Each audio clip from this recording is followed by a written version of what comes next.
What's up, everybody? Welcome back to the channel. It's your boy Kangaroo Black coming back once again to talk about 5 ways that LSU can beat my Alabama Crimson Tide. And later on today, I'll be putting out a video talking about 5 ways my Alabama Crimson Tide will beat LSU. So let's get on into the video and talk about these 5 ways that LSU could possibly beat my Alabama Crimson Tide. Now, I had my own 5 ways that they could beat Alabama. But on Saturday Down South, I found an article talking about the same thing. 5 keys to taming the Tide is what they named it. And guess what? 4 of the 5 reasons I had, they got too. So let's go ahead and get into it. Which number 1 is minimize the big plays by Alabama. You know Alabama has had several big plays this season via the deep ball. LSU gonna have to stop the deep ball. Jalen Milroe to Burton, Jalen Milroe to Bond, Jalen Milroe to Prentice. LSU's defense or secondary is banged up, but they do, I believe they got 9 or 10 turnovers on the season. But as of right now, they banged up. Brian Kelly, he went out off season, got some players out the transfer portal to try to shore up the back end of that defense. But guess what? I think we have the receivers and the quarterback that can exploit their secondary, being that they are so banged up and being that they have given up a lot of yardage through the air during the season. Okay, so we'll see if they can stop Jalen Milroe from getting the ball to Bun and Burton. So those are the number 1 and 2 wide receivers for Alabama. Jermaine Burton and Isaiah Bond. Number 3, I really don't know who the number 3 receiver is, because Prentice got him a deep ball. Jalen Hale got him a deep ball, but haven't seen much of him since then. We got Kendrick Law. We got Malik Benson, who haven't done much this season. But we'll see what happens in this game from our receivers and from Jalen Milroe. And another key is our offensive line got to protect Jalen Milroe. Okay, so that's number 1. Minimize the big plays by Bama. But let me read what the article say also. LSU has the better offense. Bama offense has been inconsistent, which is true. But Jalen Milroe is settling in as the Tide starting quarterback and is capable of big plays, especially when throwing to Jermaine Burton, who's averaging more than 22 yards per reception and has 6 touchdown catches. Yes, Jalen Milroe can stretch. Jermaine Burton, he can stretch the field as well as Isaiah Bond, which they have proven throughout the season. The Tigers figure to be more effective offense at moving the ball consistently, but their defense has been susceptible to big plays. As I mentioned, they have given up several big plays during the season. But anyway, a few chunk plays by Bama's offense, most likely to Milroe to Burton, most likely on Milroe to Burton completions, could be the equalizer. That could take them to a win. You see what they did against, I believe it was Texas A&M, how Milroe and Burton was eating that Texas A&M defensive secondary up. All right, so that's number 1, minimize the big plays for LSU. Number 2, turn Harold Perkins loose. Harold Perkins came into this season picked to be one of the best edge rusher in the country heading into the 2023 season. It hasn't played out that way simply because LSU want to drop him in coverage too much. They're going to have to let Harold Perkins do what he do and get to the quarterback or put pressure on the quarterback. That could lead to turnovers, okay? Jalen Milroe got 5 interceptions on the season. Could he possibly have more? Trying to make something happen under pressure. I'm sure Brian Kelly and his defensive staff is going to try to get to Jalen Milroe, knowing that Alabama offensive line have issues protecting the quarterback, mainly on the left side. So we'll see.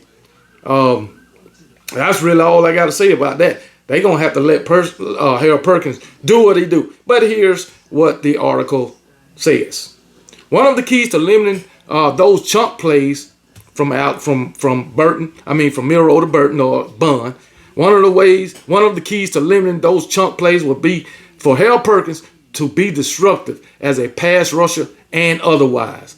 He had relatively a slow start to the season, but the coaches have figured out how to put him in position to perform in a manner befitting his preseason All-American status. Perkins has been playing like an elite defender for the last month. If they would have been used him in the right way, he would have been playing like an elite defender this entire year. All right, moving on to number 3. Take the ball away. Like I said, Harold Perkins get pressure on him. Will Jalen Miro try to make plays under pressure and wind up putting the ball in harm's way? Yet to be seen. But I think whoever win the turnover battle in this game will have a big chance of winning this game. Alabama, they're going to have to take care of the ball as well as LSU. Okay? But the article, Perkins has made several big plays on the defensive side of the line of scrimmage, but he's also capable of making big plays in the offensive backfield. In fact, that's how he made his name for himself last season.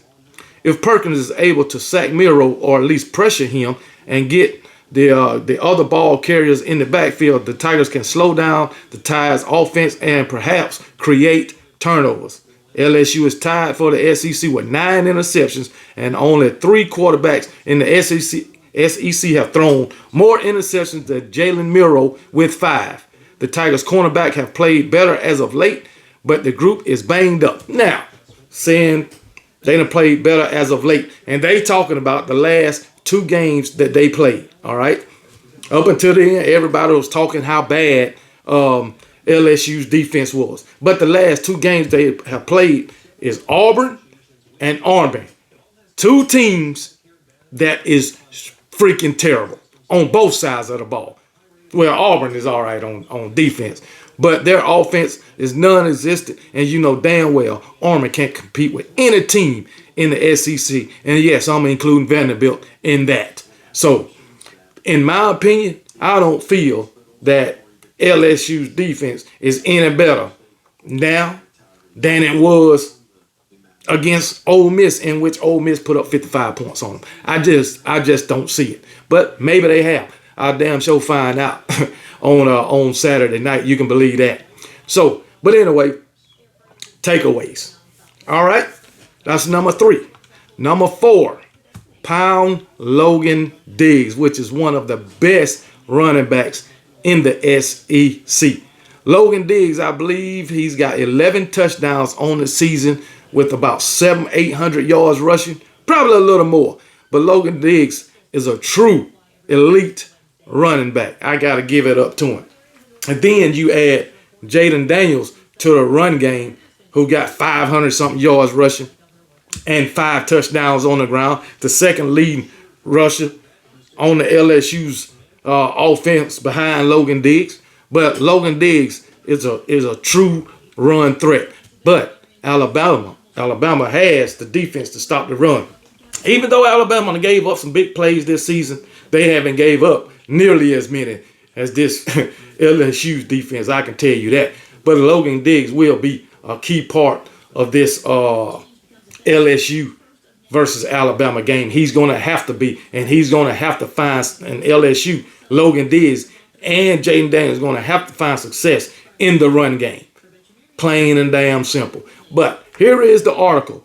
As dynamic as Jaden Daniels has been throwing the ball and running it, his job gets easier when LSU is able to run consistently with his backs, and Diggs has been the most effective one. Diggs is a strong runner, and establishing his viability early in the game will enable Daniels to be more effective and keep the defense fresh. The Tigers ran the ball well enough to be reasonably balanced in last season's meeting, but Daniels had to outrush all the running backs combined. Diggs can give Bama more to worry about from the running back position, and that is true. If Jaden Daniels can run this ball and Diggs can run this ball, Alabama, the defense is going to have a long day. I can tell you that. But I believe in Kevin Steele, and I believe he will have a scheme. Well, not to stop the run, but to minimize the run. I'll just put it that way.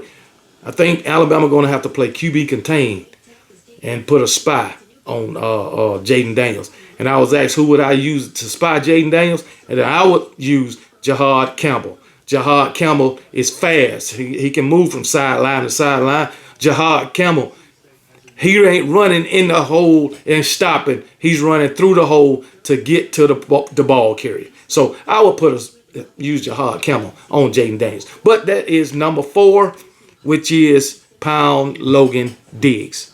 All right. And number 5, last but not least, let Daniels win the game. Jaden Daniels, possibly, well, one of the best quarterbacks in all of college football. Okay? Run it, throw it. He can do it all. And he's the best player on this LSU team. So if LSU expect to win, Jaden Daniels gonna have to do it with his arms and his legs. Plain and simple. This guy's hard to stop, as Alabama, found out last season. But that was a Pete Golden defense. That ain't happening no more. But anyway, Jaden Daniels, man, he's a great athlete. I got to give it to him. He is a Heisman Trophy candidate now. Some got him tabbed as the leading candidate for the Heisman Trophy. I got Michael Penix right now, but Jaden Daniels, he's up there. But here's what the article says about Jaden Daniels. He's the best player in this game, if not the best player in the country. Put the game in his hands as much as possible. Running Diggs will help, and the defense and special teams will have to do their part. But the biggest advantage LSU has is the quarterback position. And that is true. They got the better quarterback by far, in my opinion. But Miro, he can get it done with his arms and legs too. But anyway, the Tigers will have to deal with a tied defense that is tied for the SEC lead with 29 sacks.